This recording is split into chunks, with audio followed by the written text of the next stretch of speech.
وہ لوگ جو اللہ اور اس کے رسولوں پر ایمان لائے ہیں، یہی تو وہ ہیں جو ان کے پروردگار کے نزدیک صدیق اور شہید ہیں۔ ارشاد نبوی ہے، اے علی، کیا تم اس پر راضی نہیں کہ تمہیں میرے ساتھ وہی نسبت ہو جو ہارون علیہ السلام کو موسیٰ علیہ السلام کے ساتھ تھی؟ یوں تو اللہ تعالیٰ نے قرآن مجید میں رسول کریم صلی اللہ علیہ وسلم کے سارے ہی صحابہ کو جنت کی بشارت دی ہے۔ سیدنا علی رضی اللہ عنہ ان 10 صحابہ میں بھی شامل ہیں جنہیں دنیا میں جنتی ہونے کی بشارت دی گئی۔ آپ کی ایک خصوصیت یہ بھی ہے کہ نبی صلی اللہ علیہ وسلم نے اپنی پیاری بیٹی سیدہ فاطمہ رضی اللہ عنہا آپ کے نکاح میں دی۔ سیدنا علی بن ابی طالب رضی اللہ عنہ 6 صدی عیسوی کے آخری سال یعنی 600 عیسوی میں یا 601 عیسوی میں مکے میں پیدا ہوئے۔ اس وقت رسول کریم صلی اللہ علیہ وسلم کی عمر 30 سال کے قریب تھی۔ گویا علی رضی اللہ عنہ آپ سے 30 سال چھوٹے تھے۔ ہجری سن سیدنا علی کی پیدائش کے قریباً 23 سال بعد شروع ہوا، مطلب یہ کہ آپ نے ہجرت سے 23 سال پہلے اس دنیا میں آنکھ کھولی۔ والدہ نے نام اسد یا حیدر رکھا، لیکن والد نے علی نام رکھا۔ پھر اسی نام پر دونوں کا اتفاق ہو گیا، البتہ حیدر ان کا لقب ہو گیا۔ سیدنا علی رضی اللہ عنہ رسول کریم صلی اللہ علیہ وسلم کے سگے چچا ابو طالب کے بیٹے تھے۔ ان کا خاندان وہی تھا جو آپ کا تھا، اور یہ قبیلہ قریش کا سب سے زیادہ عزت والا گھرانہ تھا۔ یہ گھرانہ بنو ہاشم کہلاتا تھا۔ گویا نبی کریم صلی اللہ علیہ وسلم بھی ہاشمی تھے اور سیدنا علی بھی ہاشمی تھے۔ سیدنا علی کے والد کا نام تو عبد مناف تھا، لیکن وہ اپنی کنیت ابو طالب سے مشہور تھے۔ علی رضی اللہ عنہ کی والدہ کا نام فاطمہ رضی اللہ عنہا تھا، وہ بھی ہاشمی تھیں۔ یہ آپ پر ایمان لے آئی تھیں، یہ بھی آپ سے حد درجے محبت کرتی تھیں۔ انہوں نے ہجرت بھی کی اور ہجرت کے 4 یا 5 سال بعد وفات پائی۔ سیدنا علی کوئی 5 برس کے تھے کہ ملک میں قحط پڑ گیا۔ ابو طالب پر ایک بڑے کنبے کا بوجھ تھا، اس لیے آپ صلی اللہ علیہ وسلم نے ان سے علی کو مانگ لیا۔ اس وقت سے سیدنا علی آپ کے ساتھ رہنے لگے۔ سیدہ خدیجہ رضی اللہ عنہا نے ان کی پرورش اور تربیت میں آپ کا برابر ساتھ دیا۔ نبی کریم صلی اللہ علیہ وسلم نے نبوت کا اعلان فرمایا تو اس وقت سیدنا علی کی عمر قریباً 10 برس تھی۔ رسول اللہ صلی اللہ علیہ وسلم کی دعوت پر انہوں نے فوراً اسلام قبول کر لیا۔ اس طرح بچوں میں سب سے پہلے انہی کو اسلام کی دولت نصیب ہوئی۔ لڑکپن ہی میں لکھنا پڑھنا سیکھ لیا۔ اس زمانے میں یہ بہت بڑی خوبی کی بات تھی۔ اسی زمانے میں انہوں نے ہتھیار چلانے اور دشمن سے لڑنے کا ڈھنگ بھی سیکھ لیا۔ جوان ہونے تک انہوں نے سپاہ گری کے اصول اور قاعدے پوری طرح سیکھ لیے۔ کشتی میں تو کوئی ان سے جیت نہیں سکتا تھا۔ والد کی وفات کے بعد صرف 3 برس مکے میں رہے۔ رسول کریم صلی اللہ علیہ وسلم نے جب ہجرت کی تو سیدنا علی کو اپنے بستر پر سلایا۔ لوگوں کی جو امانتیں آپ کے پاس تھیں وہ سب آپ نے علی کے حوالے کی اور فرمایا، یہ امانتیں ان کے مالکوں کو سونپ کر مدینے آ جانا۔ کافروں نے اس وقت آپ کے گھر کو گھیر رکھا تھا۔ آپ صلی اللہ علیہ وسلم رات کے وقت گھر سے نکلے تو اللہ تعالیٰ نے کافروں کی آنکھوں پر پردے ڈال دیے اور وہ آپ کو نہ دیکھ سکے۔ صبح انہیں معلوم ہوا کہ رسول اللہ صلی اللہ علیہ وسلم مکان چھوڑ کر جا چکے ہیں تو وہ بہت جھنجھلائے۔ انہوں نے علی کو پکڑ لیا، آنکھیں نکال کر بولے، بتاؤ تمہارے صاحب کہاں ہیں؟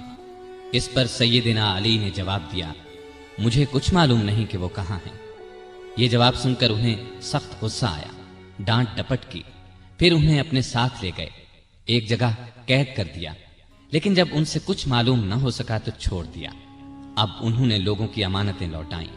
پھر مکے سے ہجرت کر کے آپ صلی اللہ علیہ وسلم کی خدمت میں حاضر ہوئے۔ اس وقت آپ قباء میں تشریف فرما تھے۔ علی رضی اللہ عنہ نے مکے سے قباء تک کا سفر پیدل طے کیا۔ یہ 350 میل کا سفر ہے۔ قباء پہنچے تو پاؤں میں چھالے پڑ چکے تھے۔ پھر آپ رضی اللہ عنہ نبی صلی اللہ علیہ وسلم کے ساتھ مدینے آ گئے۔ ہجرت کے بعد سیدنا علی رضی اللہ عنہ نے 35 برس سے کچھ زیادہ مدت مدینے میں گزاری۔ ہجرت سے کچھ عرصہ بعد نبی صلی اللہ علیہ وسلم نے مسجد نبوی کی تعمیر فرمائی۔ اس تعمیر میں رسول اللہ صلی اللہ علیہ وسلم اور دوسرے صحابہ نے بھی حصہ لیا۔ وہ اینٹیں اور گارا ڈھوتے وقت اشعار پڑھتے جن کا مطلب ہے، جو مسجد تعمیر کرتا ہے کھڑے ہو کر اور بیٹھ کر مشقت برداشت کرتا ہے، اور جو گرد و غبار اور مٹی سے بچنے کے لیے اس سے جی چراتا ہے وہ دونوں برابر نہیں ہو سکتے۔ مسجد کے ساتھ رسول اللہ صلی اللہ علیہ وسلم کے رہنے کے لیے چند حجرے بھی تعمیر ہوئے۔ سیدنا علی رضی اللہ عنہ بھی یہیں آ گئے۔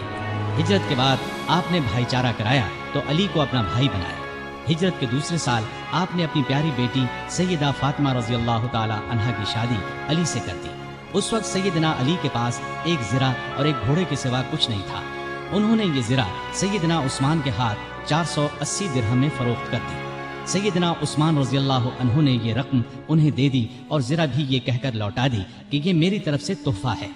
اس رقم سے انہوں نے شادی کا سامان خریدا اور گھر کی ضرورت کے لیے بھی رقم بچائی۔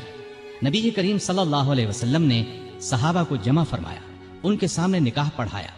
رخصتی چند ماہ بعد ہوئی۔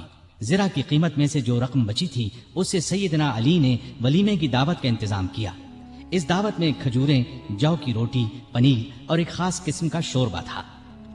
نبی کریم صلی اللہ علیہ وسلم نے رخصتی کے وقت اپنی بیٹی کو یہ چیزیں دیں: ایک چارپائی، ایک بستر، چمڑے کا ایک تکیا جس میں کھجور کی چھال بھری ہوئی تھی، پانی کا ایک مشکیزہ، مٹی کے 2 گھڑے، اناج پیسنے کی ایک چکی، مٹی کا ایک پیالہ اور 2 چادریں۔ اسی سال رمضان 2 ہجری میں بدر کی لڑائی پیش آئی۔ شادی کے بعد سیدنا علی رضی اللہ عنہ سیدہ فاطمہ رضی اللہ عنہا کا بہت خیال رکھتے تھے، وہ بھی ان کی بہت عزت کرتی تھی۔ دونوں نے گھر کے کام آپس میں بانٹ لیے تھے۔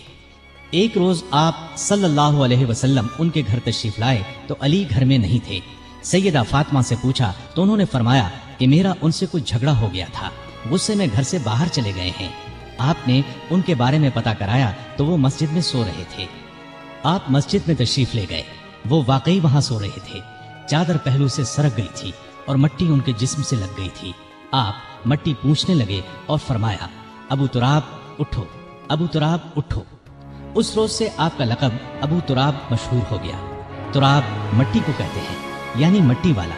کوئی انہیں ابو تراب کہتا تو بہت خوش ہوتے۔ انہیں دنیا کے سامان اور مال و دولت سے بالکل پیار نہیں تھا۔ ان کی زندگی فقیرانہ تھی، محنت مزدوری کر کے روزی کماتے تھے، روکھی سوکھی کھا کر گزارا کرتے تھے۔ لڑائی کے میدان میں جاتے تو فرمایا کرتے تھے، لڑائی کے میدان میں مجھے پرواہ نہیں ہوتی کہ موت میری طرف آ رہی ہے یا میں موت کی طرف بڑھ رہا ہوں۔ اسی دلیری کی وجہ سے آپ رضی اللہ عنہ اسد اللہ کے لقب سے مشہور ہوئے۔ بدر کی لڑائی میں سیدنا علی بھی شریک ہوئے۔ ان کے ہاتھ میں ایک جھنڈا تھا۔ دونوں لشکر آمنے سامنے ہوئے تو کافروں کے لشکر سے عتبہ، شیبہ اور ولید میدان میں نکلے اور مسلمانوں کو مقابلے کے لیے للکارا۔ مسلمانوں کی طرف سے بھی 3 انصاری جوان، عوف، معوذ اور عبداللہ بن رواحہ رضی اللہ عنہم میدان میں آ گئے، لیکن ان تینوں کو دیکھ کر کافروں نے ان سے لڑنا اپنی شان کے خلاف سمجھا۔ عتبہ نے پکار کر کہا، اے محمد، یہ لوگ ہمارے جوڑ کے نہیں ہیں، ہماری قوم کے لوگوں کو ہمارے مقابلے پر بھیجو۔ اس پر رسول اللہ صلی اللہ علیہ وسلم نے سیدنا علی، سیدنا حمزہ اور سیدنا عبیدہ بن حارث رضی اللہ عنہم کو حکم دیا کہ آگے بڑھ کر ان کا مقابلہ کریں۔ تینوں بہادر فوراً آگے بڑھے۔ اس وقت سیدنا علی رضی اللہ عنہ نے سر پر سفید صوف کا ترہ لگا رکھا تھا۔ ان کا سامنا ولید سے ہوا، سیدنا حمزہ کا عتبہ سے اور سیدنا عبیدہ کا شیبہ سے ہوا۔ ولید اور عتبہ دونوں سیدنا علی اور سیدنا حمزہ کے ہاتھوں مارے گئے، لیکن عبیدہ شیبہ کے ہاتھوں زخمی ہوئے۔ علی شیبہ پر چھپٹے اور ایک ہی وار میں اس کا کام تمام کر دیا۔ زخمی عبیدہ کو میدان سے اٹھا لائے۔ اس کے بعد عام لڑائی شروع ہوئی۔ سیدنا علی اس قدر پرجوش انداز میں لڑے کہ جس طرف نکل گئے کافروں کی صفیں کاٹ کر رکھ دی۔ دوسرے مسلمان بھی بہت بہادری سے لڑے اور کافروں کو شکست دی۔